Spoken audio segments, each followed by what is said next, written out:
Hello and welcome to Amanda's Wellbeing Podcast, a podcast where we discuss all things relating to your well-being, including interviews with experts in the fields of nutrition, physical and mental health, and my 5-minute food facts series.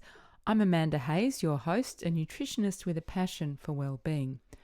Before I introduce today's guests, I will take a moment to let you know that you can subscribe to my podcast on YouTube, hit the red subscribe button, or on your favourite podcast app, iTunes, Stitcher, Spreaker, Spotify, or Google Podcasts. I will also mention that although I will often be speaking with experts, any information or advice provided in Amanda's Wellbeing Podcast is not intended to be used to treat, cure, or prevent injuries or medical conditions, and it is not a substitute for advice from your own health professionals. Today I am here with Rachelle Martin and Olaf Sorensen. So I'm very pleased to welcome back Rachelle. Rachelle was my guest on episode 7 in May in 2019. And just to refresh your memory, Rachelle is a qualified nurse. She holds a master's in human nutrition and has a nutrition practice within a gastroenterologist's rooms. She specialises in low carbohydrate and ketogenic diets, and that was the subject of our previous episode. I received a lot of interest about that episode, so we're going to take up our conversation about low carbohydrate diets, and we'll also look at another dietary protocol that has quite a dedicated following, the carnivore diet.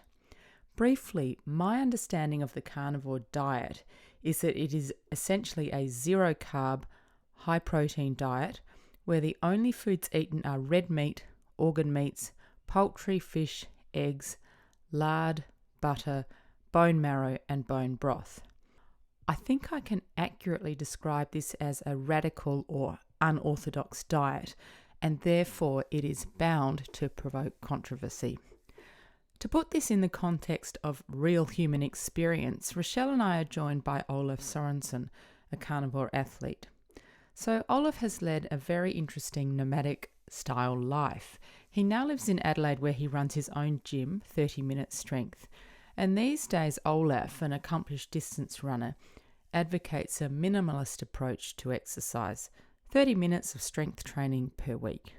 This will be the subject of another podcast because we've got too much else to cover today. And I can promise you that that will be a fascinating episode. I'm talking movie opportunities, Dr. David Perlmutter, Caballo Blanco. As I mentioned, Olaf follows a carnivore diet. He's arrived here after obsessive, his word not mine, self-experimentation to discover optimal bodily function, and that will be the focus of our discussion today. I do have an important disclaimer here though. Because the carnivore diet works well for Olaf, be aware that individual personal experience does not equal scientific evidence of its effectiveness in general. So I urge anyone wanting to try a carnivore diet to consult with a health practitioner or Rachelle first, especially if you have kidney disease. As many of you know, I am a plant food lover, although for various reasons I have recently incorporated some animal protein into my diet. But as always, my own dietary predilections aside, I'm ever keen to keep an open and curious mind. One thing I am confident about is that there is no one-size-fits-all diet. So, on with the show. Hi, Rachelle, and hi, Olaf. Welcome to Amanda's Wellbeing Podcast. Hi, Amanda. Hello.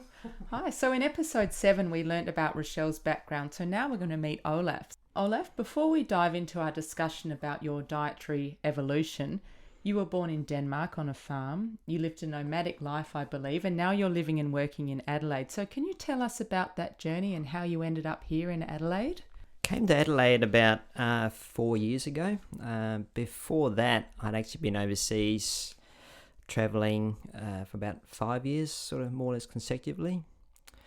And in those 5 years, the last 2, I went to Mexico and ran an ultra marathon every year. You might have heard about the book Born to Run. It's the race in there. I love that book. Yeah. So I sort of ended up a little bit by chance there, and actually they made a documentary the first time I was there, so I got a tiny part in that one. He's a superstar. That's one of the adventures you sort of fall into. But it was at the end of my second time I went to Mexico, when I came back to Europe to work for the summer, I discovered the low carb diet, but it was more in the context of trying to manage my energy for the long distance running. But of course, then being a bit of a nerd, you dive right in to what it's all about, how it works, ketones, and being in ketosis. So that's sort of really where the whole diet journey started, probably at the end of 2013. Okay, and if we just jump back a little bit, you have an athletic pedigree because your grandfather competed in the 1952 Olympics marathon. And I know in 2013 you set yourself a goal of matching or breaking his best time, which I believe was 2 hours 40:41. Is that right? 2:40:42, yeah. 42. Yeah. So you were obviously running a lot. I think you said in excess of 100 kilometres a week. And now he takes a different approach to running and exercise. But we are going to cover that in another podcast because it's a really interesting thing to talk about. But in this podcast, we're just going to mainly focus on diet. You've mentioned that you started looking at low-carb diets and trying to improve your energy. So can you talk a bit more about that? So where's your diet gone? Like, how has it moved and where are you now? So it's about 5 or 6 years, I suppose, since I sort of discovered the low carb and pretty much been on that journey since. But about 2.5 years ago, when the carnivore diet was sort of gaining a bit of popularity, I started experimenting with that. Not because I wasn't happy with the way I was feeling and performing on just low carb with a lot of vegetables, but a bit more out of curiosity. But I pretty much started and then never really went back because I just find it really agrees with me, my physiology. And it makes cooking very simple. Yes. I was always a big fan of roasting vegetables, and so that obviously is a lot of prep time.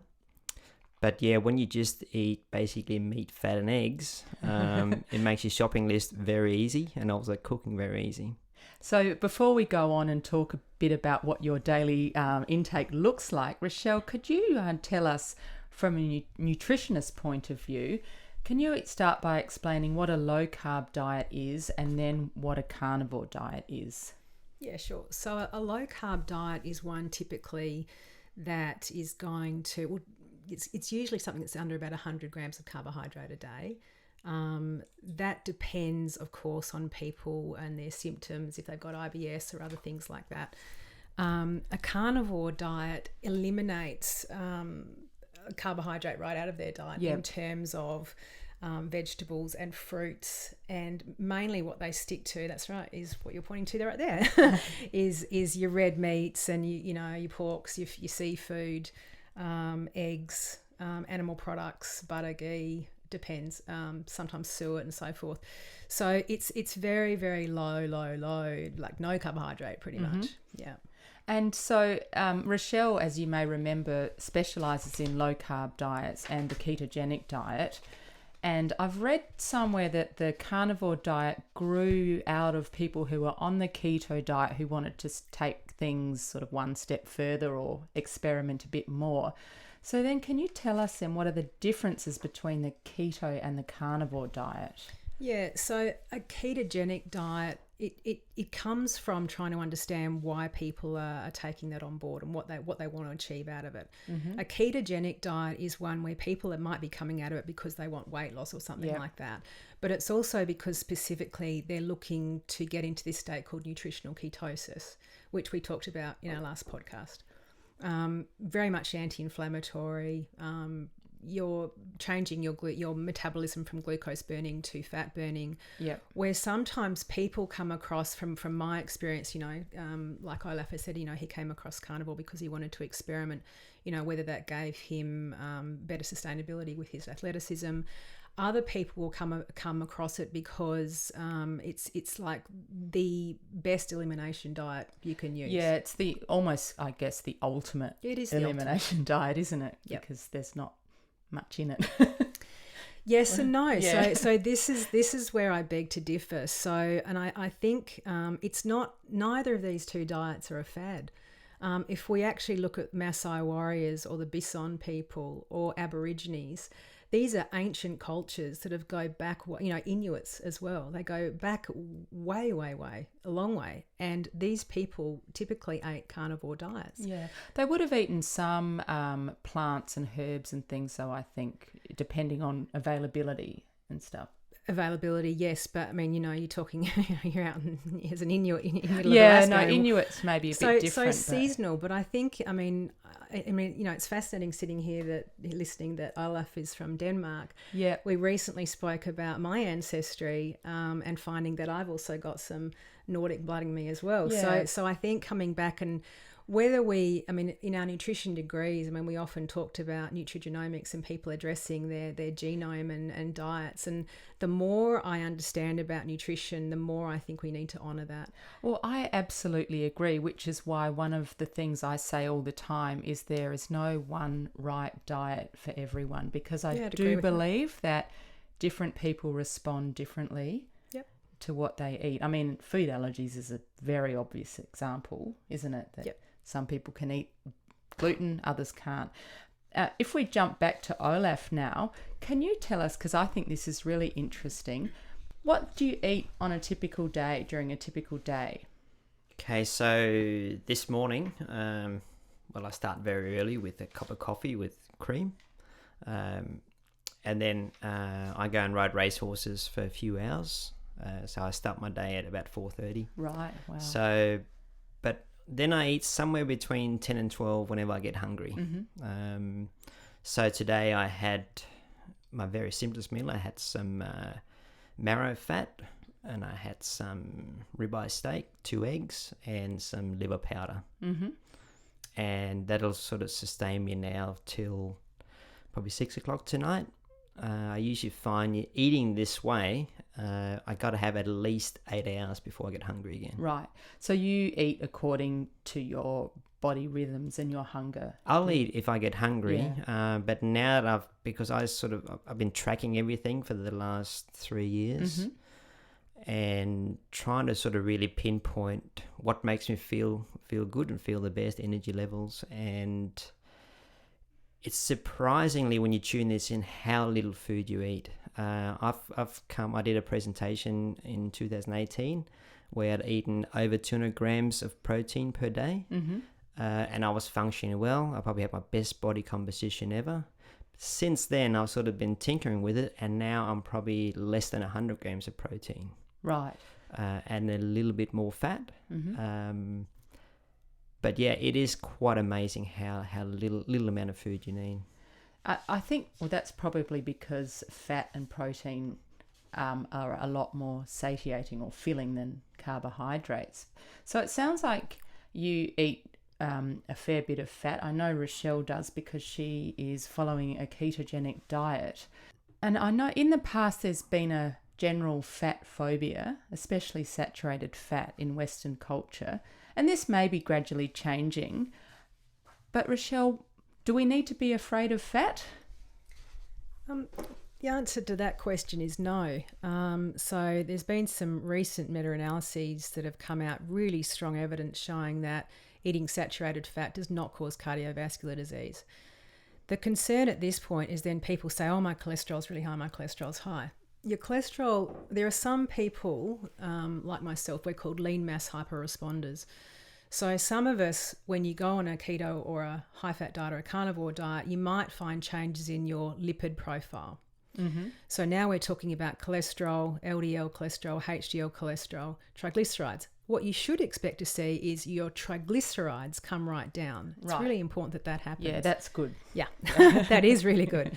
But for some of us, and what you'll see is, that cholesterol will go up, but cholesterol is really important. It's important for cell membrane. It's important for brain health. It's important for many, many things, lipoproteins, hormones, and so on and so forth. Worry less about the cholesterol. Now let's talk about HDL cholesterol. Everybody knows if you've got a high HDL cholesterol, that's a good thing. People also worry about LDL cholesterol. We don't need to worry so much about that, but I'm going to talk more about that. So recently, there have been some papers that have come out saying that those very small LDL particles are a concern. But what we can do now is a blood test to actually have a look is when we're on these diets and we've done a ketogenic or a carnivore diet, the LDL particles change. And for example, in someone like me, they go up and they stay up. Okay. What you mean the levels are elevated? Yes, their levels are elevated. Yeah. What about the size of the size? There you go. So the size becomes very large and fluffy. Right. Which means it takes that pattern of cardiovascular disease away. Right. Right. How does it do that? Because what it does is it makes them really large and so less they don't dense. adhere onto They don't adhere. That's right. So you're not left with those very small particles, your VLDLs, if you like, but you can actually do a blood test to check for this. So it's called subfractionation of your lipid profile. Has that been around for a while, or is that new? It's pretty new. Yeah. Cardiologists, if you ask them, know how to do it. It's about $125 and you can get it done through ClinPath. And what they'll do is they'll do a complete breakdown of your lipid profile, and then they can tell you what your risk factor is. So for me, I was pretty happy to get that done because I'm this lean mass hyperresponder. My LDL stayed high, but I wanted to know, what is my LDL doing? And when we broke down those particles to VLDLs, what we found was I had a lot less that were related to cardiovascular disease. So I came across as somebody with pattern A. Pattern A has no risk or reduced risk of cardiovascular disease versus somebody that is a pattern B. So we can actually have a look at that now and differentiate between the two. Well, that's actually really interesting because I think probably a lot of the fear around cholesterol and fat has been based on these sort of gross numbers, I guess, for want of a better word. And if you're looking behind the numbers and at the actual characteristics of the type of cholesterol, that it seems that you're saying that's what's important, how the molecules look. Yeah, absolutely. And look, even recently there's a study just from October of last year where they had a look at dietary saturated fat intake and the risk of stroke. Now, this was a systematic review and a meta-analysis of prospective cohort studies. That's a lot of jargon in there, isn't it? But for Amanda and I, what that means is what they found was that basically your dietary fat intake basically reduced your risk of stroke, actut reduced your risk of stroke. That's it. Sorry, I was tuning out there because I was looking at my next question. So your saturated fat intake, okay, the higher that went up, it reduced your risk of stroke. Oh, that is kind of a bit out there, isn't it, compared to what we a lot of hear. myth busting needs to happen around fat. And I think you could ask any dietitian, nutritionist, cardiologist, who's up to date with their research, and they say to you, saturated fats are no longer a problem. Yeah, I guess though, like everything, people are eating a varied diet, so it's probably not just looking at how much saturated fat you eat. Are you also eating processed food? There's a lot going into it, isn't there? So we don't need to be scared per se of saturated fat, but we do need to eat an overall healthy diet, I think. But what's healthy? Well, I think it's a different thing for different people. So speaking of that, let's hear about Olaf and, the changes. You say you're trying to look for the optimal performance. So what have you noticed in your body, in your athletic performance, perhaps in your mental outlook and attitude to everything? Well, I was, in regards to those people who are very interested in ketones, for instance, I was, I've done thousands of finger pricks. And I noticed when I was low carb, I still felt like I was in ketosis, but the measurements were starting to drop. Yeah. I could still go to 2 meals a day, even when I was eating vegetables and just a normal low carb. When I switched to carnivore and sort of got that dialed into where I felt good, I eat about, if you work out calories, 80% fat, 20% protein. When I really dialed that in, I could feel there's a bit more ketosis, and also my numbers bumped back up. So you're a carnivore, a ketogenic carnivore, would you say? Yeah, I don't measure religiously every day like I have done for a long time. But, chances are if you can go 8 hours between meals and feel good, you're probably in ketosis. And I could feel that keto buzz early in the morning. So it definitely just the switch, keeping the same macros, so to speak, fat to protein, there was a really distinct difference when I dialed in the carnivore that I could never dial in the same way with low carb. Okay, and can you tell me what do you mean by keto buzz? Because I don't know what that is. So people, if people are in this space, they sort of know that when you in ketosis, you almost get like a bit of a high in the morning. Yeah, or any time your ketones, and then usually if you then do a finger prick that test, chances are your ketones are somewhere between 1 and 3 or even higher. And I sort of had that low buzz beforehand as well, but it started getting more distinct, and because I've been tracking my numbers, it did go up, and it was just like another level up again, and that was pretty much just eliminating the plants. And how did that relate then to your athletic performance? Well, I really can't say there's any change in what I could do. If anything, it went up. Probably the mental clarity is the real distinct. I've drank that many bottles of MCT in my time, having the bulletproof coffee every morning, which I haven't done since I went carnivore. And I'd say your energy and your hunger levels are even more controlled. You really don't get hungry. Yeah. So it's a bit like you don't really get hungry until the food is, like, you relate to this, Rachelle, until the food's in front of you on the table. And you smell it perhaps. And then I can actually eat now. But it's you never get this sort of crash ever. What we're talking about here are the two hormones, ghrelin and leptin. So I like to say greedy ghrelin, if you think of ghrelin being the hunger hormone. And then what happens in people who follow a ketogenic diet or a carnivorous diet, and when we're in nutritional ketosis, we experience leptin sensitivity. So it improves out of sight. So Olaf is quite right. We go through these periods where we don't have hunger, and it's not until you're sitting down, and sometimes you could quite easily go without eating if you wanted to, and continue fasting. But it's not this peaks and troughs of what people experience that eat a lot of carbohydrate. We don't have that. Yeah. Can you tell us, Rachelle, one of the things that I think people listening to this would be thinking is, okay, if you're cutting out plant-based food, are you missing out on things like dietary fibre and vitamins and antioxidants? So what do you say about that? Because vitamin C, for example, humans can't synthesize that themselves. They need to obtain it somewhere else. So are there any concerns about those things? Well, this is really interesting. So for anybody who follows me on Insta, they know that I've spoken about this before. So if we have a look at organ meats, in particular liver is actually quite a good source of vitamin C. So that's probably why Olaf talks to you about having his liver powders and stuff like that. So the other thing that's really important, which probably hasn't been mentioned before, is that for at least over 100 years, we've known that fresh meat actually prevents and cures scurvy, or that's a lack of vitamin C. It's well documented from the Arctic explorers. And what's interesting to note is the USDA never actually tested for vitamin C in meat. They knew that there was a small amount, but there's much more in liver. A carnivore needs less vitamin C because they're more efficient at absorbing it, as the vitamin C doesn't have to compete for uptake of glucose in the small intestine. So what's interesting about all of this is most of if we come back to NRVs, recommended daily amounts and so forth, primarily what was studied was populations and individuals who consumed high carb grain-based diets. Mm-hmm.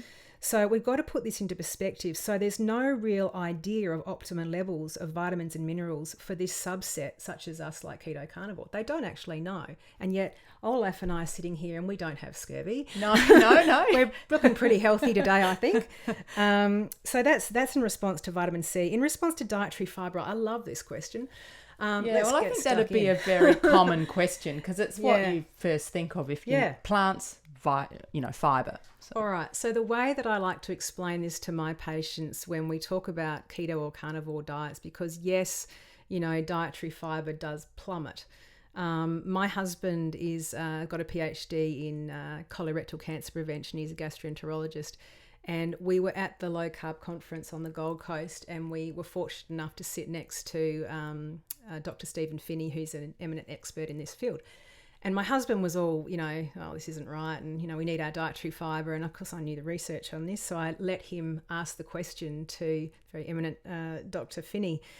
And, Jonathan said to him, well, look, without this dietary fibre, how are we getting good bowel health? And if we understand, when we feed fibre to our bowel microbiome, in return, those microbiome pump out these short-chain fatty acids. Mm-hmm. And those short-chain fatty acids are responsible for something called apoptosis, or getting rid of or reducing precancerous polyps in the bowel. So, what do we do in the event that we take out our fibre? Well, here's the cool thing. What was the answer? Yeah, so the answer is this.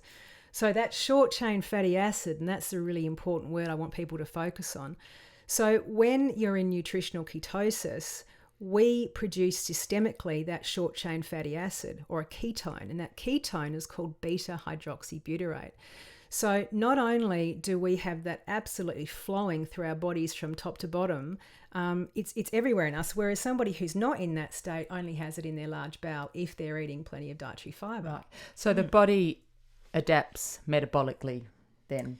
The body adapts metabolically, yes, but you have to switch from being metabolizing glucose to metabolizing fat, and to be in nutritional ketosis to benefit from that state. So you correct me if I'm wrong, but it sounds like you almost have to be on one side of the equation or the other. If you're sort of trying to half-heartedly do the ketogenic diet and not quite doing it properly, then maybe you're getting no benefits at all from... Don't know if I agree with that, and I think that's a space still to be investigated. Right. I do know of plenty of people that will do...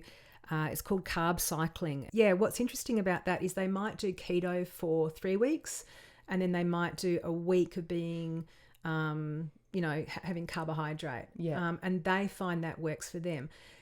I guess the other thing we've got to look at is what are the benefits of being in nutritional ketosis for some hours in the day, and how much is enough? Now, do we know? Well, N equals 1, of course. Yeah. I ran an experiment on myself. You and Olaf. Yes. And this is a really good experiment. So for the last decade, I was showing very, very high anti-nuclear antibodies. So what's that? Explain what that is. So that pretty much means I'm about to get diagnosed with an autoimmune disorder. Okay. From what it looked like, possibly rheumatoid arthritis or lupus. I mean, two things I really didn't want. No, of course not. So for me, it was also about making sure that I was in very strong nutritional ketosis, and also using a lot of fasting protocols. And I did some really strong fasting protocols for about 6 months. My ANA level when I took it, and my GP was talking to me, was really high. It was 1 in 1,280 or something like that. Not a nice score. Mm-hmm. It needs to be under 160. When I came back 6 months later, it was 80. So it had returned to normal. And I've just repeated that. You can see a bit of the bruise on my arm here. Mm-hmm. Another 6 months later, and it's still at 80. So I don't have any threat of an autoimmune condition with me anymore. Do you feel better? I do. Yeah. Olaf and Rachelle have both seen benefits personally from eating in this way. But what's really curious to me is, and Olaf and I discussed this when we met prior to this podcast, is how do you get over the lack of... I mean, do you miss different textures and flavours? Is that something that bothers you? Well, this is really, really interesting, because when I I enjoyed eating vegetables. Mm. And so when I started carnivore, I thought, well, I'll just keep my two favourite, which was raw red capsicum and my homemade sauerkraut. So I'll just stick with those and maybe phase them out. But I don't think it was a week, and I was just leaving them on the plate. And now, chances are I don't miss it. And actually, when I do put vegetables in my mouth, it feels like this fibrous material, and my brain is sort of thinking, what is in this? There's no caloric value here. Oh, and it that just is very interesting. I'll definitely, if somebody puts a plate of food and it's interesting, I'll definitely try it. But this lack of variety is really interesting, because I sort of think personally that any sort of craving comes from some sort of nutritional deficiency, or your body needs something. But when I sit down and eat the same meal, I can just have it very simply, just cold meat and cold fat and salt, and I'd eat that all year until you don't get so sick of it. I really think this whole lack of variety comes down to that you're getting nutritional satisfied, and that's why you're not really craving anything. Yeah. Well, what about, just taking one step on from that, what about socializing? Because we all need a social life. So how do you approach that if someone invites you over for dinner, for example? As I said, I'll eat whatever's put in front of me that night, and then it actually becomes a treat. So Monday to Friday, I'm never staunch. I actually used to, the last 2 cherry seasons, I've eaten cherries. They come in season about 6 weeks. Interesting though enough, this year I started and I lasted 2 days, and I didn't want them anymore. No, I was looking forward to them, and they weren't. So I stopped. Whereas last year I lasted about 4 weeks, and then all of a sudden, bang, I'd had enough. So that was really interesting, I thought, because what I remembered, I'm really looking forward to cherry season. And so it's really interesting that it doesn't become restrictive or hard because you don't miss these things. Yeah, that's interesting, because it sounds, from the outside looking in, it sounds very restrictive, and people might be thinking, oh, I couldn't do that, it's too hard. But what you're saying is it's actually not hard because you don't crave other things. What about you, Rachelle? How do you go about when you're socializing? If someone invites you out, so you can't control the menu, what do you do about that? So we tend to go out quite a bit. I have my go-to restaurants that I go to, but I will just modify the what I'm eating or what's on the plate, and I'll just get them to change it up for me. But what if you're at a friend's house? I usually tell them. I mean, it's funny because we were out to dinner at a friend's house the other night, and they know, how I eat. Yeah. And so they'd done this ribeye. I thought, perfect. And, there was no salt on the table, and I'm, cranking, can I have some salt, please? And alongside that, she'd put this, whole heap of broccolini, and I put it, I thought, oh, geez, all right, this is okay. It's keto. It's still, I can do it. I put it in my mouth, and I was just like, why am I eating this? It's just like, I used to like it. Yeah. But he's right. It gave me nothing. It just gave me nothing. And I know. At once fascinated and blown away by that. Yeah. I love the look of it on the plate. It looks beautiful, and I get it, and I know you and I were both taught that, we've got to have this wide variety of fruit and vegetables, but I still do that.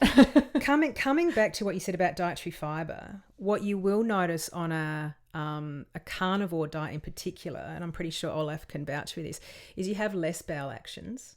That kind of makes sense. Because there's less bulk as well. Yep. And you have, I would say, next to no bloating and very little flatulence. Yeah. I think that becomes really important for somebody who's an ultra trail marathon runner, because for some of them that I know, their biggest complaint was they had to stop, go to the toilet, that is actually a huge issue in ultra events, because if you get that, if you get cramps in your gut, once they start, it's very hard to stop, and that can derail a whole race. Okay. Yeah. Particularly, I guess, for those people who are affected, like with your goo powders or, gels or whatever, and they've got caffeine in it, which behaves like a stimulant, it can't be good. It works. It works. So do ketones, yeah. But anyway, and we talked about, folate, which, everybody knows is in eggs and liver and our antioxidants. Talking about antioxidants, because that's why you bring up plants, okay? Yeah. So plants are, the primary source of non-nutrient antioxidant compounds, your carotenoids, your polyphenols and stuff. But, all the colours. Yes, but preformed vitamins, A, E and K, copper, zinc, selenium, coenzyme Q10 are actually found in their highest concentrations in animal products. Well, is that because animals eat plants and so they retain those in their flesh and fat? So it's really interesting. I buy my meat from Carnivore, which is a group up at Mount Torrens. He's a third generation butcher, and that is grass-fed and grass-finished, and Olaf would agree grass-fed, grass-finished is the way to go. Those animals have this beautiful So, typically in an animal that's grain-fed, you'd see this pure white sort of marbling of the fat. So it's got a much higher omega-6 to omega-3 profile, more inflammatory. Yep. Whereas this fat is almost on it, it's like a yellowy colour, and that's the carotenoids in the fat that's coming through, that's been eaten by these ruminant animals, which is fantastic. So it changes the omega-3 to omega-6 profile, giving a much higher omega-3, and that fat actually is not white, it's more of a yellowy colour, and it actually breaks down very easily in the pan. It's almost soft to chew. It's not like gristle like you would expect. Very different. Does it taste different? Yeah, it does taste different. Have you found that? I find it tastes different. Yeah, we have our the supplier I use. I haven't tried yours yet. I do really want to, but I get or my family and I get all our meat from Mount Pleasant Farmers Market. Yeah. I'm trying to think. It's friends of ours. Sandra's the lady running it. I'm just trying to think of their name now. I'll put links to these. But yeah, they do the same, grass fed, grass finished, and it's definitely a trend up there, hasn't it? They know. Yeah, yeah. But it's very hard to mess that meat up when you cook it. I mean, I like my meat rare, but even if you do happen to cook it a bit more, it's still good. Mm-hmm. Whereas a bad piece of meat, you don't cook it perfectly. It's like an old shoe. Yeah, it's like that. So the meat we get has been hung for at least a week and sometimes 2. And so that means it dries out a little bit. Is that what butchers refer to as dry age? Yes, yes. But it also seems to really retain the so when, as Rachelle says, when you cook it, it doesn't leak out the water stays in the meat. And so it's tender. Yeah, and then the last few months, I've boiled my cooking down to very, very simply. I slow cook everything in the oven for about 3 or 4 hours. So I get usually like in a roast. So I buy all my meat in bulk and then put in 1 or 2 kilos at a time. Put the oven at the very, very lowest. And that loses even less moisture. There's hardly anything in the pan, and the meat just comes out perfect. Oh, doesn't matter what you do with beef, chicken, pork. Yeah, it sounds very easy. So you almost got no washing up, no nothing. Even when I buy packaged meat, if I run out of my good stuff, open the packet, put it in the oven, and that's it. Yeah, it's done. Very easy. And Olaf, while we're talking about meat, you and your parents have a company called Grassland Nutrition, where you produce, you can tell us, but grass-fed liver and capsules and I believe powders and things. So can you tell us about what you do and how they're produced? Yes, so we source, so it's basically freeze-dried liver, but we also do heart and kidney now. And again, it comes back to where you get the highest nutritional value in an animal is in the organs. Mm-hmm. I believe actually the brain is the very highest, but then liver is number 2. So yeah, but to retain the nutritional value, and if you are processing it, then something like freeze drying it's a bit like eating the raw product but in powder form. Yeah. So you pretty much lose no nutrients, and it'll pretty much store forever. Yep. So it's a way of eating organs if you don't like organs. Obviously, as you said, we have a capsule. We also have what we call snacks or chunks now. Oh yes, I tried one at your house. Yeah. So those are becoming very popular because there's like a little bit to eat. So the powder, you can. I mean, I like mixing that into my scrambled eggs. Does that have much of a flavour, the powder? No, and that's the thing. If you don't mind a little bit of a flavour, it's like the flavour is maybe 10% if you're eating fried liver. Yeah. So it's very, very mild. But then it just adds a nice flavour to, say, your scrambled eggs. Well, that's good to know, because for people that want the benefits of eating that but don't really like the flavour, that's probably a good way forward, isn't it? It is, yeah. I mean, I think a lot of people are waking up to and wanting liver because of the nutritional benefits. Yeah. The other thing that's good about that in our culture in Australia, Western culture, is that traditionally we've wasted a lot. We've butchered animals and just taken the prime cuts and wasted the rest. So it's good that that's changing a bit. Well, I think we were actually the first Australian company to do this. I think Pete Evans was before us, but he wasn't really doing much about it. But now he's out on it again. Anyway, that's what we say anyway. But no, it was it wasn't something that was really people were aware of. But now it started to become very popular. So if people want to buy your products, can they order them online, or what's the best way? Sure. Yeah, we've got a website, grasslandnutrition.net. Okay. I'll put a link to that in the show notes. And we're also on Amazon Australia and Amazon US. Mm-hmm. So we sell through those channels. Yeah, oh, that's great.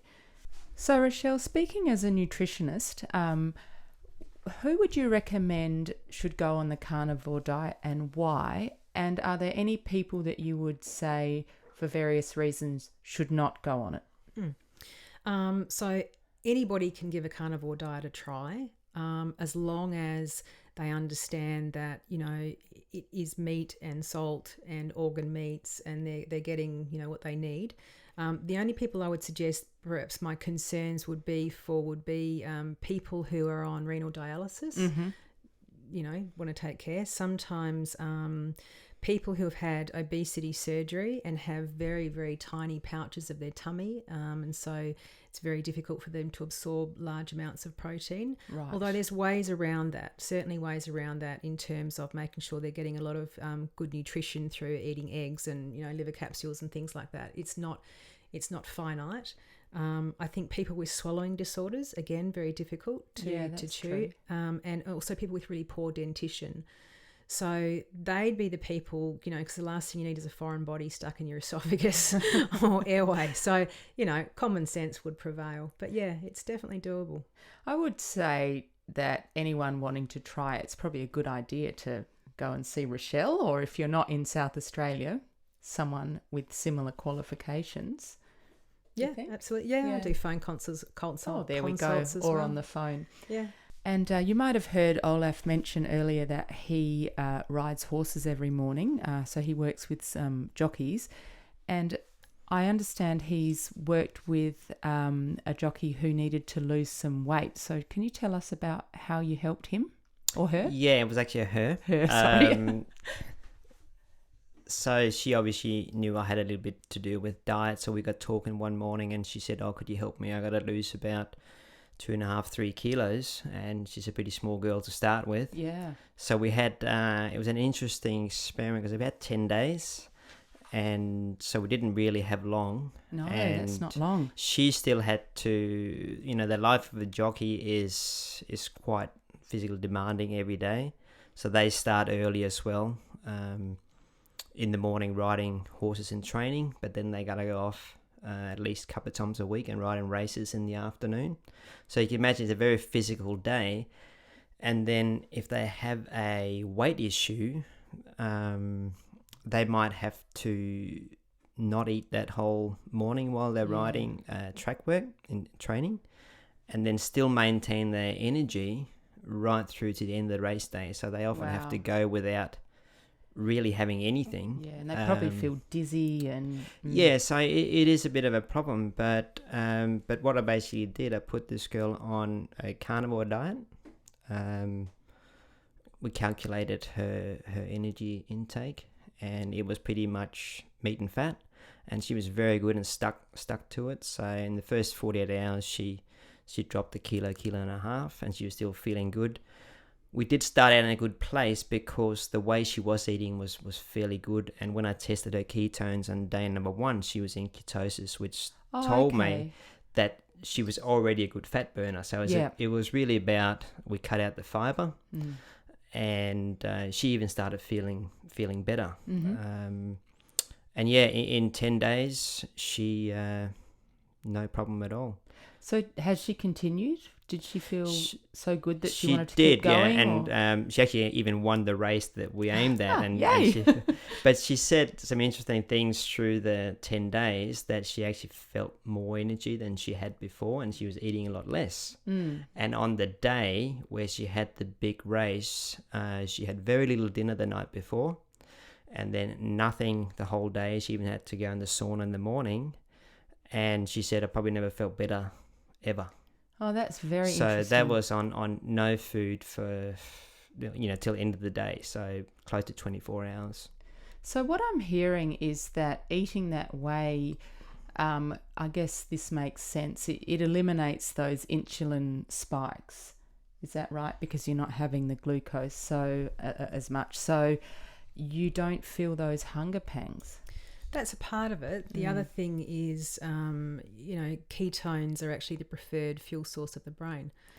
If we look at an infant, that's breastfeeding in the first 6 months of life, they're frequently in nutritional ketosis. And these ketones are fantastic for white matter. So that's not the first story I've actually heard about this. I know several surgeons, lawyers, CEOs, whether they're in meetings, operating, in court, who all practice fasting. And find, if it's a surgeon, they've got better hand-eye coordination, better dexterity, better mental clarity. They're not being interrupted to have to, nick off to the toilet and scrub out. The lawyers that I'm talking to are reporting that they're doing better in court. So this isn't just a once-off thing. I mean, and I practice it myself. It's correct. The ketones actually make you more alert, more orientated. Yeah. But how do we know that? Because you have to try it, Amanda. You have to try it. But if the body preferentially burns glucose as fuel, then it's quite a radical dietary change to make the body and the brain then burn ketones. So it's not that radical. I mean, if you're insulin sensitive, you'll do it quite readily, like Olaf would and like that other jockey would. Yeah. Probably like you would. I'm insulin resistant, so for me a little bit trickier. Mm-hmm. But if you're curious about it, you can have a look online about some of the stuff that Dr. Stephen Cunnane is doing in this space with Alzheimer's. So now you've got people who have a breakdown of glucose metabolism in the brain. It simply is not working anymore, and they have no choice but to go to that secondary fuel source and use ketones. Mm-hmm. Now, I've had patients in my rooms who do have mild dementia. And some of them, the improvement, of their brains is out of sight by the time they switch across. I think we'd all agree that there is a period of adaptation. So for those of you sitting out there who are thinking, great, I'll do this tomorrow and I'll run the best race of my life. Not quite. There is a period of adaptation or fat adaptation that we talk about, which takes about 3 months. And some of the frustrations from research scientists in the past have been when, these studies have been poo-pooed by various scientists. And when we actually have a look at the time frame that these athletes have been training. Too short. Yeah. 2 weeks, 10 days, this is something that takes a while to get right. So, yeah. And one more question, Rachelle. How do you combine that with family life? Because Rachelle's got 3 sons, right? Yeah, I do. Yeah. Hungry boys, so and a husband. So how do you manage that? So how do I manage a ketogenic diet? Yes. Okay. Are they all on it? So I've got a 22-year-old, a 20-year-old, and a 17-year-old. The middle one has come and gone. He recently fought all the fires in South Australia, and he found being... Bravo. Yes, thank you. Yes. The ketogenic diet at times was a little tricky because you're out for very long periods of time, and he didn't have access to what he necessarily needed to. But he was okay. The oldest one will fluctuate and sort of I would say keto carb cycle, and the youngest one has been keto, and he did really well on that. But he's also a rower, and he got a lot of peer group pressure to switch to carb loading, which drove me mad because I knew he'd be okay. What he's found is that he's doing U12, is that he's slowed down. He's not his processing speed isn't as fast as what it was beforehand. He can't help but wanting to go to sleep after he's had a large load of carbs. Yep. He's gained excess body fat. He's lost a little bit of lean muscle, and he's now talking about once rowing season is over, is going back to keto. He doesn't like how this feels. He had a little bit more bloating, IBS. So I think by and large, I only cook keto or carnivore at home, so I think they'll come back to it. My husband, who was an absolute, no, this isn't going to work, almost vegetarian, complete 180, swithed. Yeah, completely switched. Yeah, it was fascinating. Yes, so there you go. Okay. So I think Olaf and I have agreed we'll do another podcast where we can talk more about his 30-minute strength program and his progression from you're an endurance runner, Olaf? Yeah, I used to run the ultramarathons. Ultramarathons.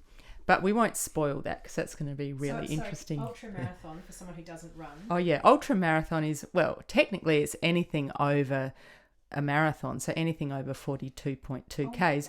But there are some ultramarathons that are, 170 kilometres or more. So, yeah, that's a bit crazy. Yeah, it's very crazy.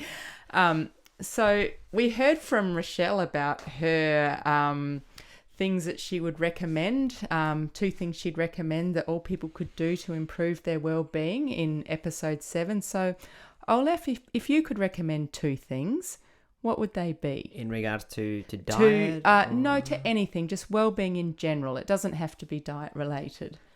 It can be. But okay, well, obviously, I would try eating meat and fat, or the carnivore diet. This might be a bit strange, but recently I've started doing ice baths.